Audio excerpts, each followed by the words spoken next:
Саламатсыздарбы, жалпы Факт KG YouTube каналыбыздын көрөрмандары.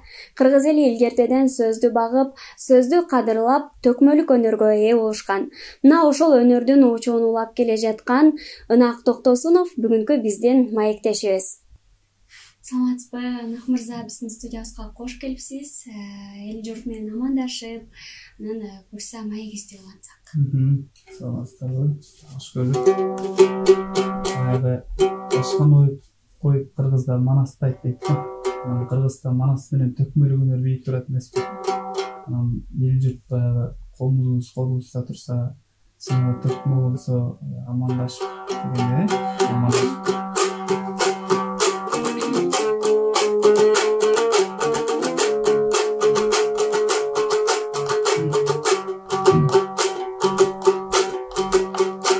Assalamu alaikum деп амандашып алайын.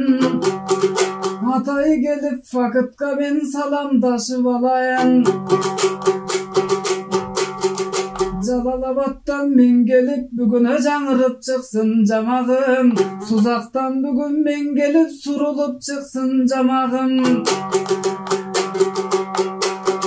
Эми дагыдан айтып өтөйүн, дагы да төгүп кетейин. Акындардан эң мүнөз бул сагызгандын сактыгы, таразанын тактыгы. Демек акындан демек билинет пейлинин даңактыгы. Анан бүгүн айтылып кетсин деп айтам менден да сөздүн акчыны. Бүгүн силерге ой менден айтып кетен, бүгүн ырымдан айтып фактыны.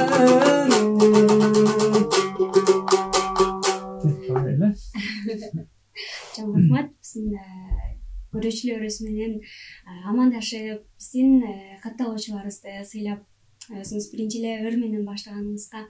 Анан жогоруда айтып калдыңыз ырыңызда Жалалабадтан, Сузактан келдим деп, ошол жактын кулуна окшойсуз. Ооба, Жалалабадтын Суу районунун Тарамбазар айылынын кулунубуз. Ошол жактан төрөлүп өсүп, окуп билим алып, анан шаарда Жалалабад өзүнүн шаарында жашайбыз. Ошол жакта жашайсыз, э? Бул төкмөлүк өнөрдү, акындык өнөрдү баягы өзүңүздөн канча жашыңызда анан кантип байкап калдыңыз? Бул өнөр негизи атанын канына сиңип, баягы атанын эненин сүтүнөн деп да коюшат. Кыргыздын сөөгүнө сиңип, каны менен жүгүргөн өнөр деп коет го. Бизге деле мектепти бүткөндөн кийин анан башталды. Кээ бирине түштөн башталат, кээ түшүнөн кийин бизге деле ошосуңар акындарды көрүп эле кийин кызыл башталып айтыштарды артынан кууп көрүп, ошентип эле бир 24-25 жашыма башталды окшойт. Кайсы төкмө акындарды түш көрдүңүз? Эми алардын көзөп кеткен эски ошо мурунку ата бабалар акындар. Ал маалда акындыкка деле кызыгуучулук болчу. Азыр элестете албайм, бирок түшүбүзгө киргенде комуз берип, түшүбүздө берет кылып, ошондон кийин кызыгуу башталат. Сиз ошондо 25 жашта. 25. Азырчы? Азыр 29. Сөзүм түгөнүп калбайбы? Азыр эмне деп айтам деп мындай сарсана болуп атып, мындай сөзүңөр келбей же комузуңар көйгөй келбей калган учурлар болобу? Болот. Андай учурлар. Кантип чыгасыңар ушундай ситуациядан? Бул баягы кээде комузуң сейдеп өзүң тоодо ырдаган учурлар да болуп калат. Том отушпайт. Баягы өнөр деген өнөр ылайым бергенден кийин чыкканга аракет кылабыз. Андай да табасын. Нерсесин таап чыкканга болот. Анан акыркы убактарда ошо интернеттен көп көрүп калдык. Башка акындарды турап келесиз, э? Анан менде бир суроо пайда болду да ошону көрүп атканда.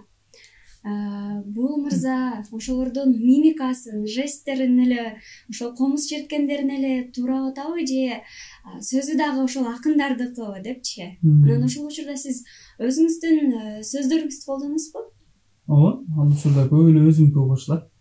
Анан эфирге тартып атканда жанагы бир аз алардын сөзүнүн башында ошолорду таанысын, ошолор экенин деп, алардын сөзүн колдонуп туруп, артынан өзүм сөздөрүмдү ошол жерден накалды эле. Ошондой кылып айтып кетем. Анан баягы сизди акын анан пародист десек дагы болчу да экен да, Анан мындай алардын үнүн келтириш, ошол эле мындай өзүңүздүн дагы эмеңиз бар да баягы. Комуз черткен баягы кандай деп айтсам, күүңүз, анан алардыкын келтириш мындай жеңил эле, кыйналып кетпейсизби? Анткени мындай бир тураганда үзбөй эле бир нече төкмө акынды туурап коет экенсиз да. Эми да, бул деген жанагы эмгектин атынан бир акынды угуп, аны угуп, ошону менен бир аз ырдап көрөм. Коомдун кайрыгын өзүнчө үйрөнөм. Ошентип отуруп, анан өзүмө анча деле окшогондой болбойт. Анан элге сынчы эл таратат эмес. Элге жакса окшошот керек деп коем. Анан биздин көрүүчүлөрүбүзгө дагы кимдерди туурап билесиз? Азыр аксакалдардын катарында акындардын бир үлгү Таластан Абдулла деген атабыз бар. Абдулла Нуралиев деп аттын аркасында таанымал. Ошол кишини туурап берейин. Анан кече айтышта финалга чейин чыккан Сарыгашка деген Амантай деген дагы устаттарыбыз бар. Ошол кишини туурап берейин. Аалы Туткучуп деген кимдер гана тааныбайт.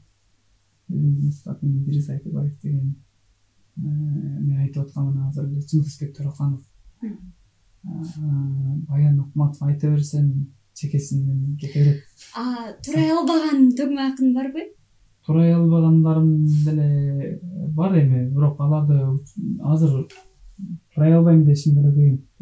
Бир учурлар келип турап калышы мүмкүн да. Анда баягы ошо улуулатып турай берейин. Абдулла Нуралиев деген.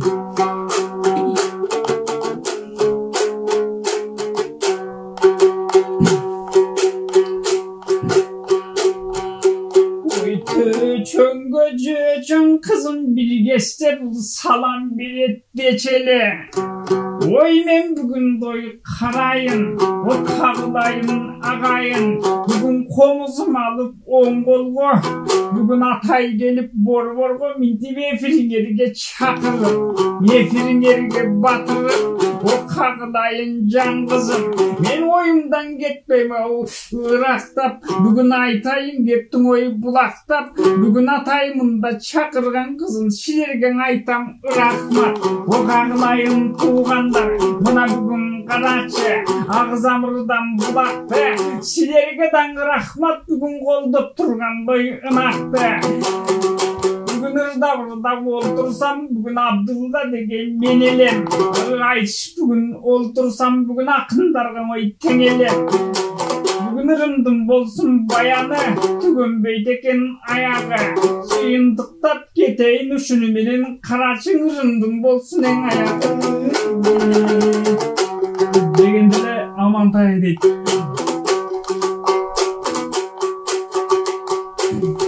Koş kolda kolun çapkandardan, bular koşot istep çapkandar. Alakan kolun çapkandar, bulara ala tüştep dojatkanдар. Yedi sınaydı şıpmağa da güygüz şöt dojaşpalдар. Geçen estekemdin de toyunda, o üç kıl komstoy teridelim. Estekemdin de çepkenin men kuvat bolaman oy beridelim. Anda da bugün karasam kuvatın jakşılap ırdaptı tökkön jok. Çepkendim oy berdim doy balama, anda da Sarıgaşka atım ötkön jok. Degenden keyin эле Аалы Туткучуп агайды турап берели.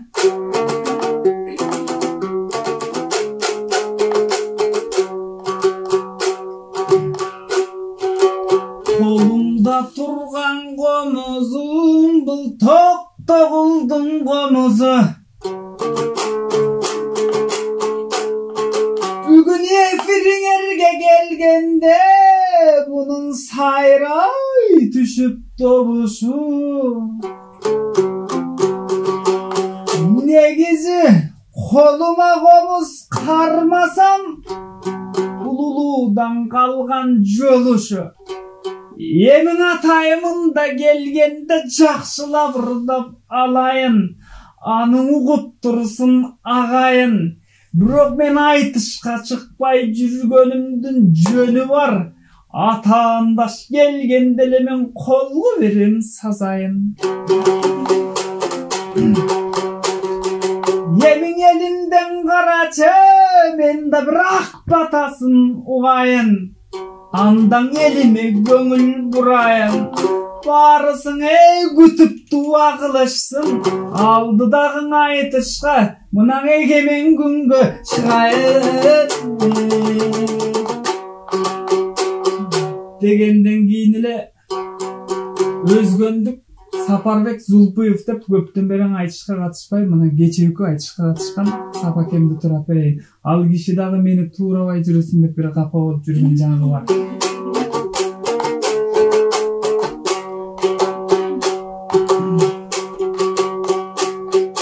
Кандодан өтүп мен дагы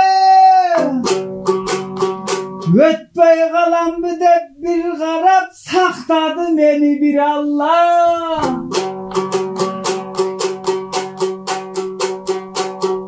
Андадагы карасам калыстардагы кондошу өткөрүп койду финалга. Мен менен кошоң ардайым калкым жүрө бер дагы бир алга. Силер дайым колдосоң мен чыга берем финалга. Дегенден кийин Баян Акматов дейт.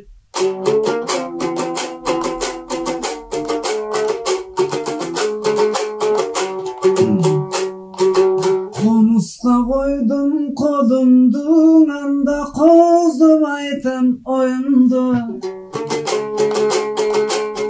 Bugün vakıtka gelip men dağı görsetim koz sonundu.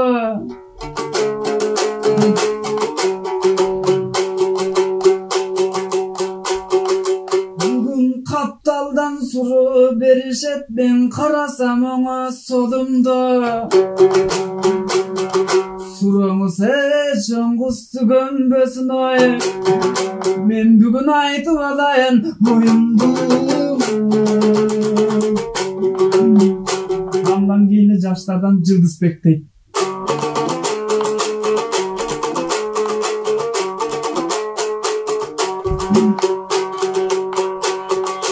Jеңишim boldun en bugün.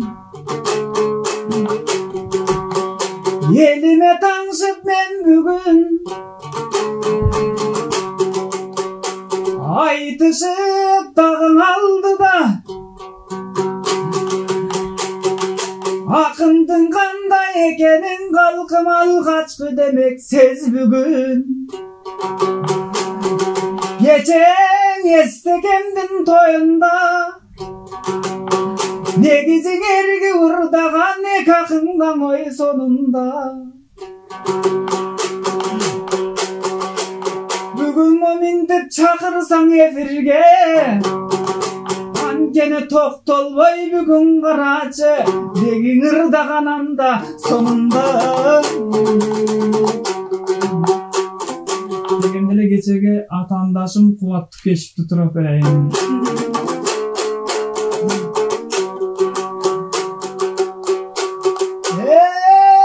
Kalkın. Bugün komuzdun çeritip tepkegin.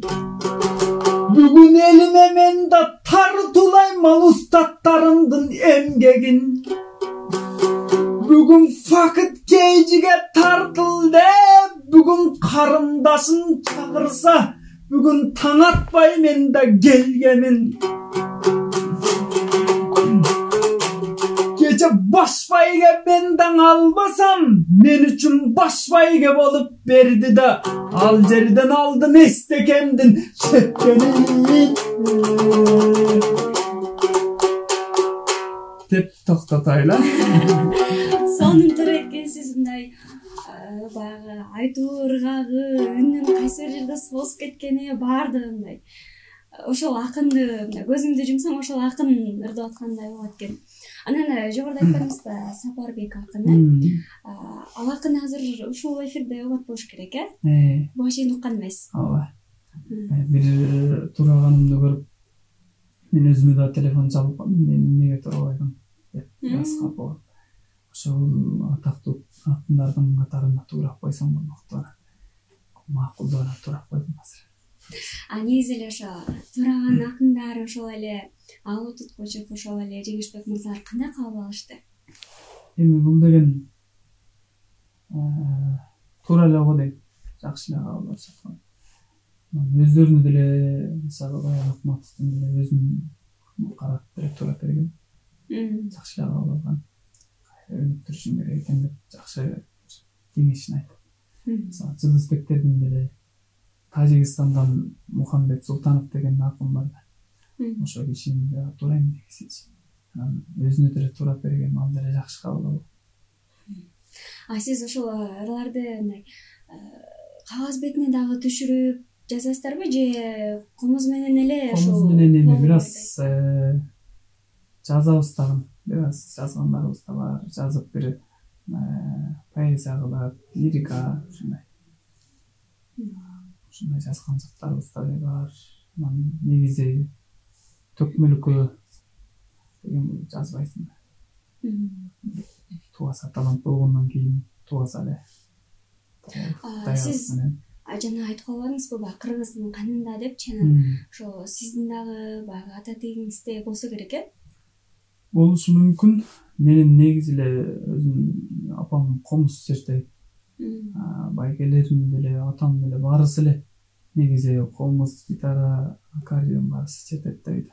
Чармачылык айтабыз. Ооба. Баарысы черткен үчүн анан мага да ушу комуз тийип калыптыр.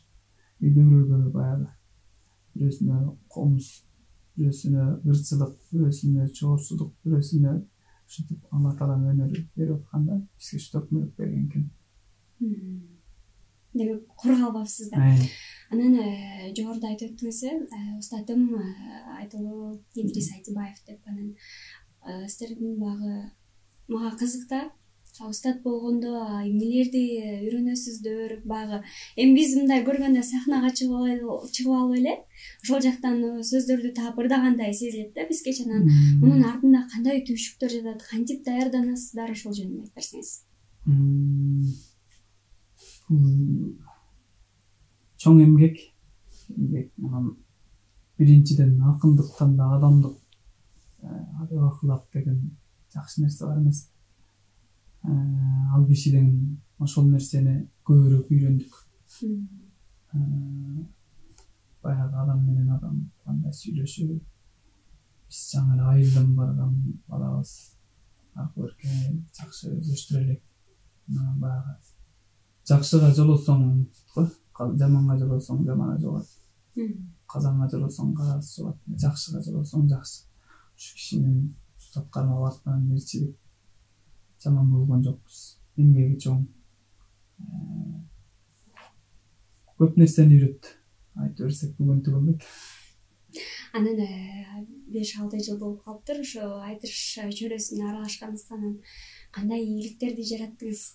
Ой, биз ийгиликтерди жарата элекпиз. Эми айтышка деген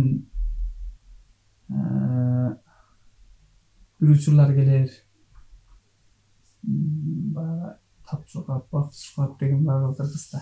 Анан өзүбүздүн даярдыгыбыздан дагы бир аз алай болуп, тандоодон кээде өтүп, кээде өтпөй калып жүрөбүз. Анан баягы жакшылыктын эрте кечи жок деген жакшы бир ишенимге таянып алып эле эмгек кылып эле жатабыз. Буюрса дагы ошол устаттарыбыз алган, өзүбүздүн эле байкелер достор алган бир жакшы сыйлыктарга жетишебиз деген ниетте жүрөбүз. Эми бир ылаачылык баракча аркы берекке андайлар алып жүрөбүз, анан бир чоң сыйлыктарга жетсе элек. Бирок мен ишенем, мындай сиздин талантыңыз менен көп нерсеге жетесиз депчи. Анан кийин тойлорго дагы чыгат экенсиз, тойлордогу ставкаңызды билсек болобу?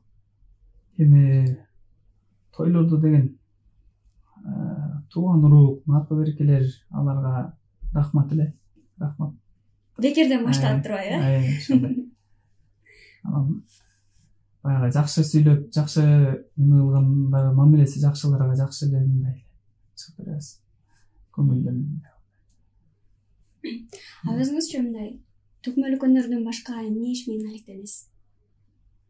Төкмөлүктөн башка ошо дыйканчылык айылда эле. Дыйканчылык менен мал чарба, ушундай эле жумуштар. Эми алдыда өзүм физкультурный окуйм. Бирок ал кезде иштебей атам. Музыкальный баягы жан дүйнөм ушуну тартып туруп алды. Анда комузду өзүңүз эле үйрөнөсүңүз, күйдөн эле? Ооба. Ошондой эле сиздердин чакырууңуздарга атайын бир сөзүңүз деп ушуга келип калдык. Ушул төкмөчүлүктү улантасызбы же кайсы бир учурда ташташыңыз мүмкүнбү? Жок, албетте. Биз улантабыз деген кечеги айтыштан да аябай чоң таасир алдык. Бияктагы байкелердин айтып атпаймынбы, Жылысбек менен Турат байкелердин булардын даярдангандарын аркылуу эткисин көрүп ушунчалык өзүм бир кылды мен менен эле тең балдар. Деге финалга чейин байгеге чейин ат салышып атса эмне деген адам ой келет да бар. Кандай бир адам болсун. Анан ойлоп атам, буйруса жакында Бишкекке келсекпи деп семья менен. Сиздин үй бүлөңүз бар, үй бүлөңүздөр менен үй бүлө бар. Анда сизге ийгиликтерди каалайбыз. Биздин чакыруубузга жок деп келип бергениңиз үчүн дагы чоң ыраазычылык билдиребиз. Буюрса биздин көрөрмандар дагы сизге алдыда жарата турган ийгиликтериңизге тилектеш деп биз айта алабыз. Анткени баягы сиздин талантыңыз баардык кыргыз элине жакшы керек. Анткени интернетте өтө көп колдонуучулар, анасына комментарий жазгандар аябай баягы сизди колдоп коштоп, ошол адамдардын деле баягы тилеги, дуалары жетет болуш керек деп ишенем. Буюрса. Дагы бир жолу чоң рахмат. Рахмат сиздерге дагы. Жалпы бизди көрүп турган көрөрмандарга сиздерге терең ыраазычылык. Сиздердин да ишиңиздерге ийгилик. Ар бир баскан кадамыңыздарга Алла Таала меселеп соопторду жаза берсин. Жакшы сөзүңүздөргө биз аябай ыраазыбыз. Сиздердин чакырганыңыздарга дагы кубанычтабыз. Буюрса ушул куттуу өзүңүздөргө дагы жакшы коноктор келе берсин. Ишиңиздерге ийгилик. Рахмат.